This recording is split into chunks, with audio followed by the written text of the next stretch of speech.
Hiya. Blimey. And I mean, blimey, double blimey, triple blimey with a cherry on top. That Jamie Carragher had a bit of a week of it last week, didn't he? He started by accusing Erling Haaland of malingering or faking an injury to avoid playing, and after feeling the backlash and getting called out, like every bedroom troll on Twitter, he tried to fob it off as just to wind up. But it wasn't. We saw it with our own eyes. And Carragher has form for being exactly this sort of snidey troll. He then suggested in Germany's biggest tabloid newspaper that Premier League winner, this word is important, Premier League winner, he won the Premier League, he's won it, Vincent Kompany, had been lucky to get the Bayern Munich gig. He really said that. He then rounded up an exceptional week of twattery masquerading as analysis by insulting the entire continent of Africa and its brilliant footballers who've improved every league they've played in for decades by dissing AFCON as not a major tournament. This episode is not about Carragher. It could be, but it's not. It's about what TV punditry has been allowed to become, how it got there and how it's provided the licence for this sort of arrogance. Pundits, eh? They wanted, and now they have, my attention. You want my attention. You want my attention. You have my attention now. On the football pitch, innovation is relentless, but the commentary boxes and the TV studios reek of stagnation. Nedu and Noah summed this up perfectly. I think a lot of pundits and stuff, they've had great careers, but football's changed so much. Like, I retired 4 years ago. It's more so you're seeing more teams, say, trying to build out from the back now. You're seeing more sort of interest from certain parts of the physical side of things. And like, you play against teams now, it's not like a 10 plus this individual that's amazing. They will all find a way to do something against you. Anything's possible. So to add to the point which you're trying to make, those guys played in different eras. They've seen teams be really dominant playing a certain style. Like, the change is so drastic. And for some of these guys, I don't think they like it. And they talk about it in a way whereby they wouldn't want to play in it. A manager will want a player to play who is an individual, but will do what the rest of the team expect them to do. But some of these guys, they played in an era whereby they were such big personalities that they can make a call on the field and everyone has to stick to it. But that doesn't fly today. Right now, wind-ups and banter are being passed off as analysis because banter and wind-ups are easier than actual insight and wisdom. And most of these pundits can't analyse the modern game because it's not the game they played. It's nothing like the game they played. Yet many pundits remain stuck in the past, like characters in a Proust novel forever reminiscing about a world that no longer exists. Why does this matter? Bill Shankly said, "Some people believe that football is a matter of life and death. I'm very disappointed with that attitude. I can assure you it's much more important than that." It's one of the most famous quotes in football.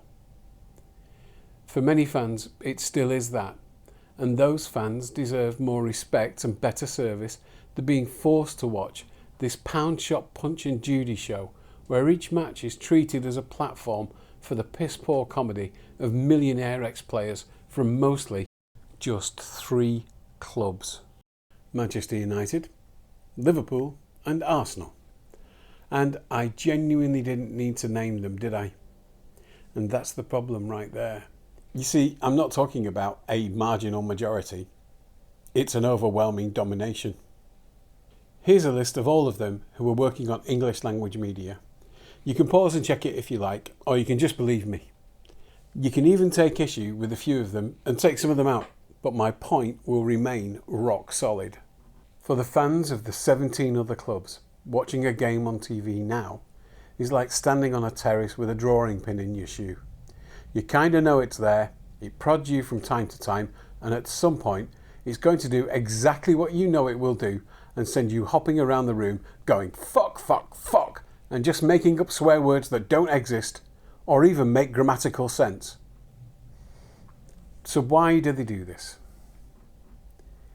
If you're paying attention over a sustained period, it will become apparent that these former titans of the game now preside over a media empire that is less about analysis and more about gatekeeping the legacy of their former clubs. The alleged wind-ups are part of the sly language they use as a nod and a wink to their former club's fans who they're pandering to. In the world they've created, new benchmarks of greatness must be dismissed or diminished, as they're a threat to their own legitimacy as their former club's golden eras fade in the collective fan consciousness. There's a whole new generation of 20-odd-year-old fans who have no adult memory of their respective glory years or even seeing these legends play, or what that football even looked like. Yet we have to endure them, relentlessly protecting their own history by diminishing or undermining the present reality and actively rooting for the failure of newly emerging powers in the game.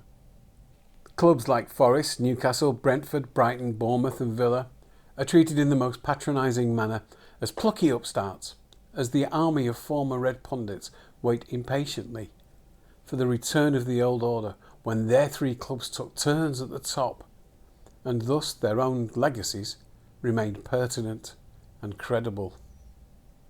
Their barely concealed glee at City's poor, by City's own standards, season in 8 years of total dominance is as predictable and nauseating as it is revealing, but their treatment of other clubs also irritates me.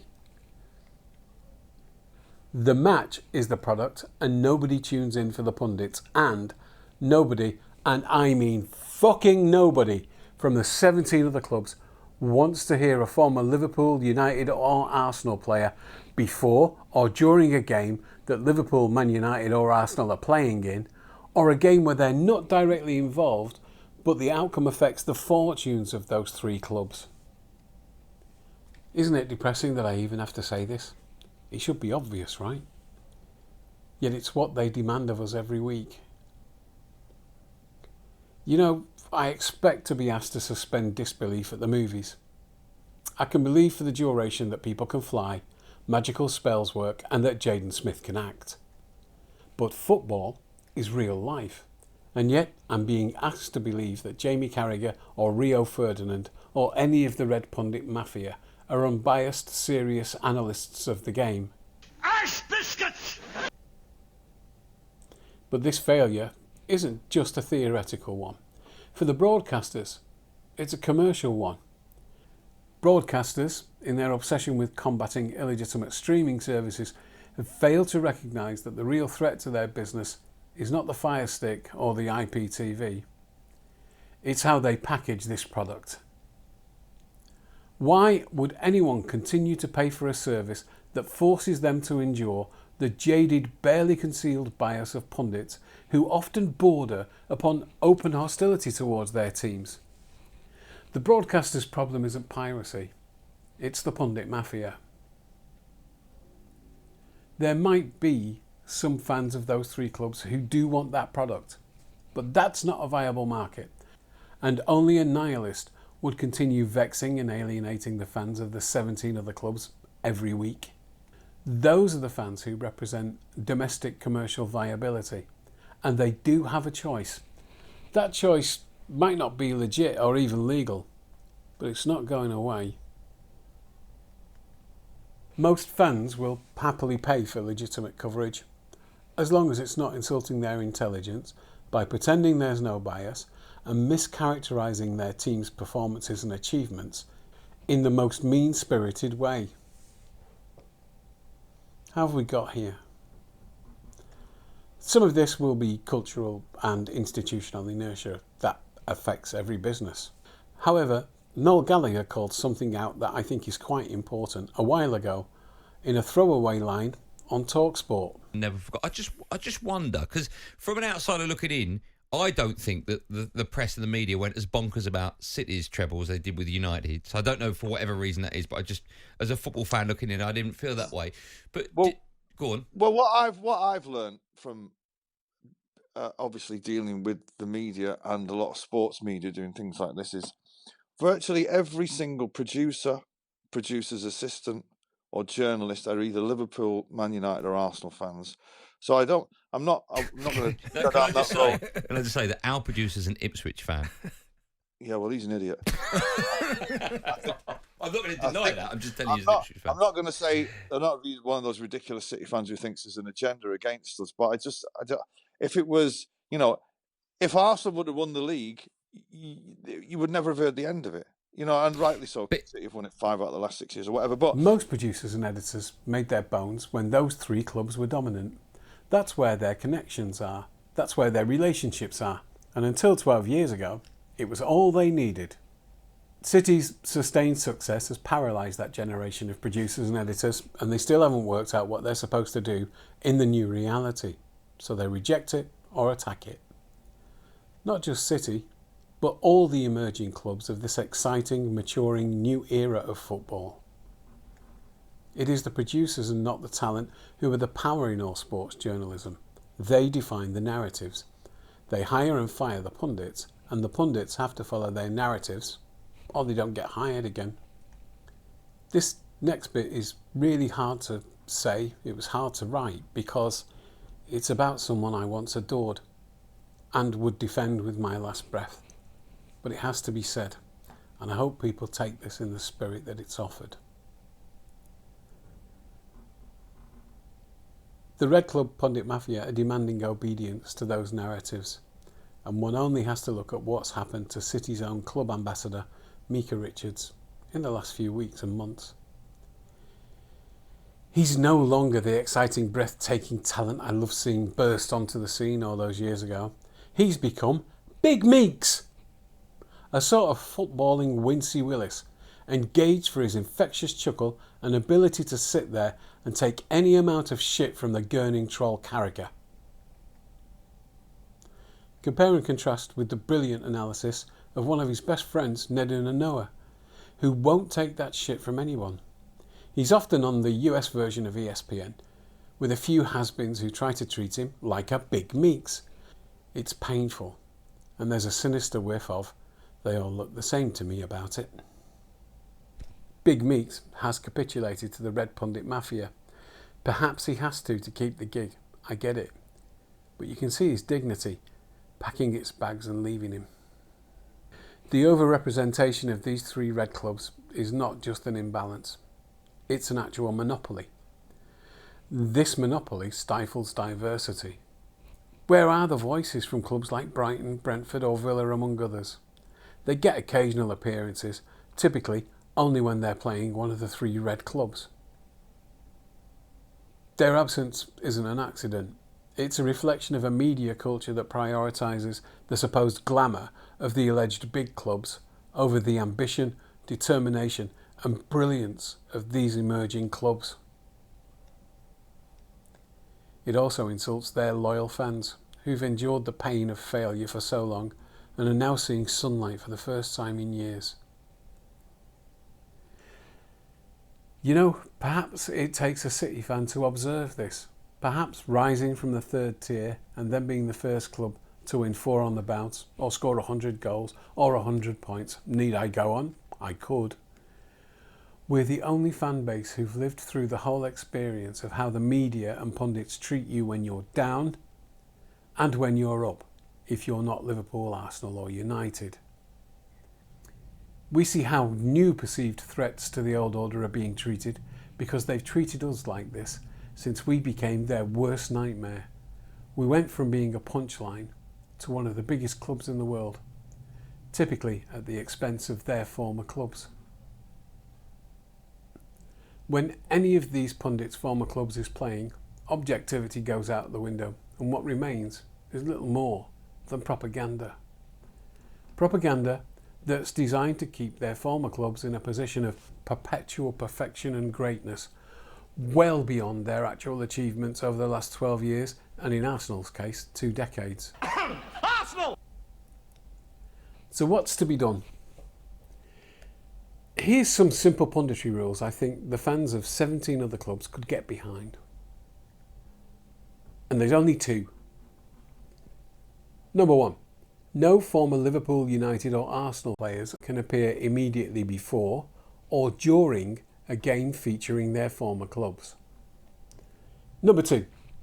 If a game doesn't involve Liverpool, United or Arsenal, but the outcome affects the fortunes of their former clubs, they must not appear before or during that game. We're not demanding that broadcasters have our club's former players on games involving our clubs. Actually, that's also what we don't want. What we do want is the absence of clear bias bordering on parody and an end to the duplicity, mean-spiritedness and being treated like mugs. I'm urging this not because of any hatred of those three clubs or those former players as people. I just spent a whole day in the company of former genuine icons of the game last week at the Icon Series Golf. All of them were fucking delightful, and I'm sure that all these pundits are when you meet them one-to-one. It's not a personal attack. This is about the objectively disproportionate numbers of former United, Liverpool and Arsenal players on the airways and their competence in analysing the modern game.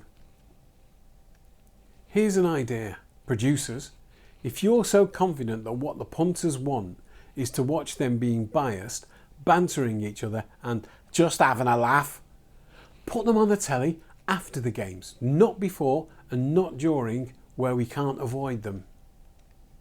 After the game, we can choose whether that's the entertainment that we're looking for. We're all either brewing up or at the bar, and we can catch up with any contrived controversial clips or wind-ups or banter online at leisure. Let's see if that stuff stands up as compelling content in its own right. I think you know the answer.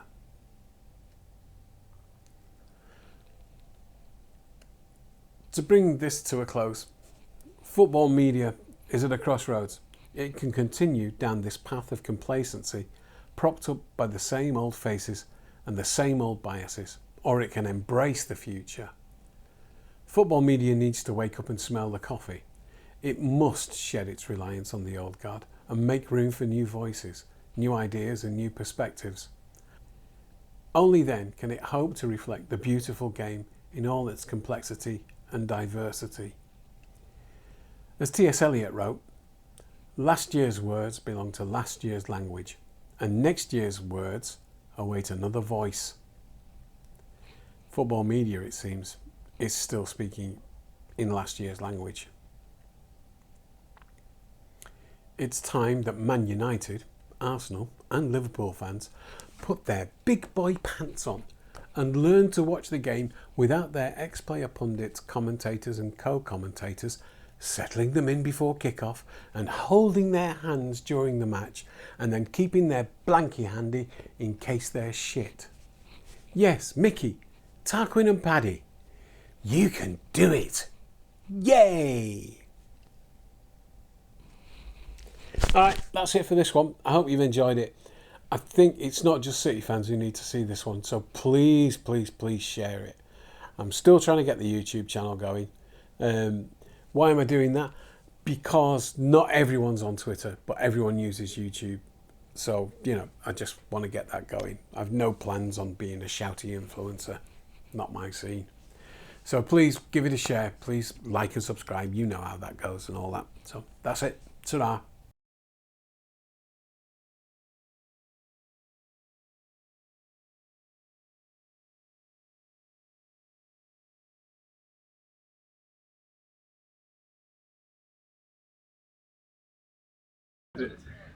Can I see that, John? Can you get a close-up of it? Sorry, mate. You just get a close-up me if you want. Oh, I've got that as well. Yes, the same thing. Just put a ball on your head. What year is that? Look at that, the JT. Phil Jones, man. Who I have hated for 90 minutes at some points during his life, and he doesn't know. But that's because I'm a City fan. Only for 90 minutes at a time. You don't want to be at the minute. I'm all right, actually. We're cushy. I'd like to point out that at all the other times I loved him and thought he was a great player, except when he was playing against City. Who's that? You. There's a lot of talk going on right now, but I know. the reason why we're all grinding on this range is because we want to try and perform. Yeah, but I mean, you're right focused. You're not talking to anyone, you know? You know, it's easy when you're out here on your own. You don't get bothered. You'll be fine. We've got this.